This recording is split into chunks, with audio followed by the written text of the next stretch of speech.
गं गणपतये नमः। नमस्कार, मैं अष्ट अरविंद आप सभी का अपने दिव्यरत्न ज्ञान चैनल में बहुत बहुत हार्दिक स्वागत करता हूं। आज का हमारा जो कार्यक्रम है मीन राशि फल, राहु केतु के राशि परिवर्तन के प्रभावों को समझना बहुत जरूरी है।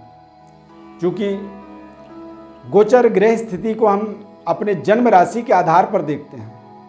गोचर ग्रहों का जो प्रभाव है, परिवर्तन, बदलाव, स्थानांतरण जो होता है, राशि परिवर्तन जो होता है, उन्हें अपने जन्म राशि के आधार पर ही समझा जाए तो वो ज़्यादा महत्वपूर्ण हो जाता है।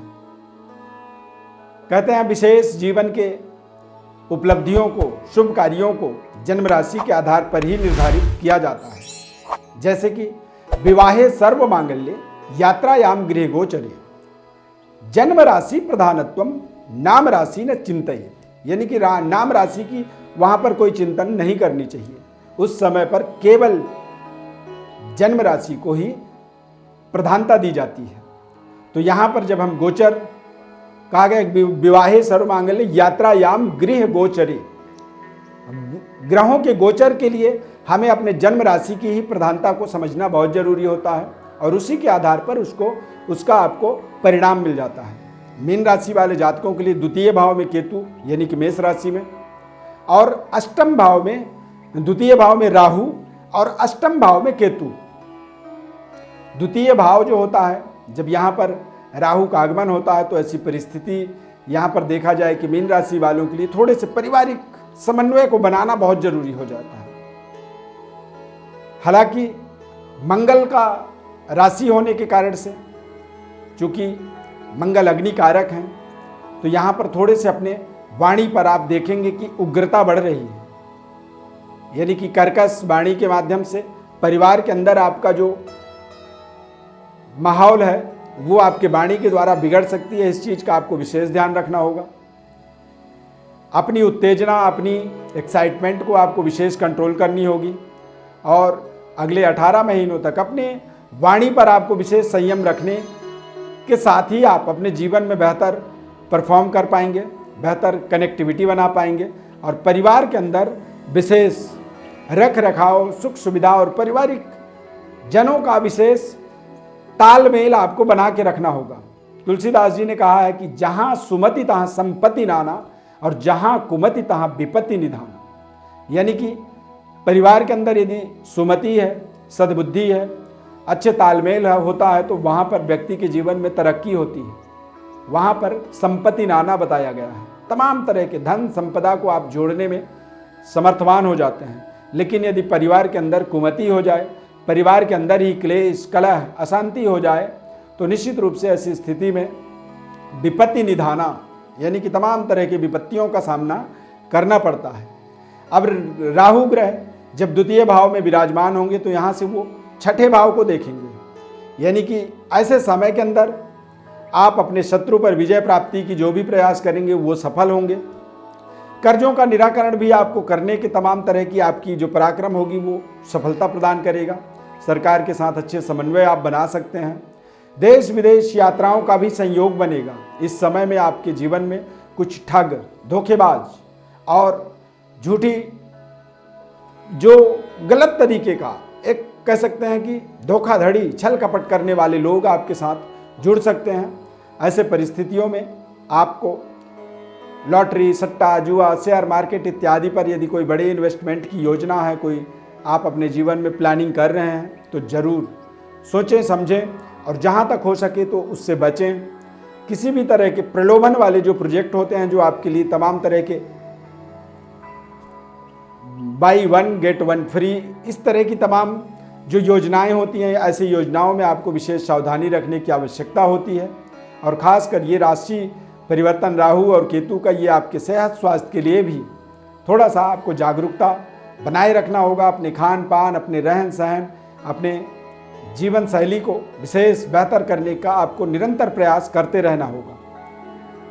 अब बात आती है राहु की जो तृतीय दृष्टि होती है आपके दशम भाव, कैरियर, कारोबार, व्यापार, आपके काम करने के तरीके में आप देखेंगे कि राहु केतु के परिवर्तन 12 अप्रैल 2022 से लेकर के 30 अक्टूबर 2023 के मध्य आपके कार्य क्षेत्र के अंदर आप निरंतर परिवर्तन, बदलाव की ओर आकर्षित होंगे।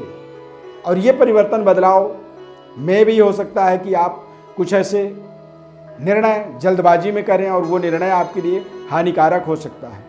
द्वितीय भाव में जब राहु का गोचर हो तो ऐसे समय में पार्टनरशिप से बचना चाहिए, एक्स्ट्रा मैरिटल अफेयर इत्यादि से आपको बचना चाहिए। और इस तरह की जब भी कोई कनेक्टिविटी हो तो निश्चित रूप से आप समझें कि वो रिश्ता आपके जी का जंजाल ही बनने वाला है। वो आपके जीवन में सुख सुविधा, आपकी फैसिलिटी को बेहतर करने के लिए नहीं जुड़ रहा है, वो आपके करियर को, कारोबार को, व्यापार को चौपट करने के लिए ही आपके जीवन में आ रहा है। तो यहाँ पर आपकी एक गलत सिलेक्शन आपको जीवन में डिफीट कर सकता है, आपको इरिटेट कर सकता है, दुखी कर सकता है, और मान सम्मान जो बना हुआ है उसको भी, उसके अंदर भी ये बट्टा लगा सकता है। तो इस तरह की तमाम ऐसी उपलब्धियाँ, तमाम ऐसी जो प्रयोग जीवन में हम करते हैं, तमाम ऐसे एक्सपेरिमेंट जो करते हैं, उन एक्सपेरिमेंटों से हमें बच के अपने जीवन के अंदर राहु और केतु के सकारात्मक प्रभावों को एक्टिवेट करने के लिए दैवी आराधना हमें करना चाहिए। माता लक्ष्मी की उपासना करनी चाहिए।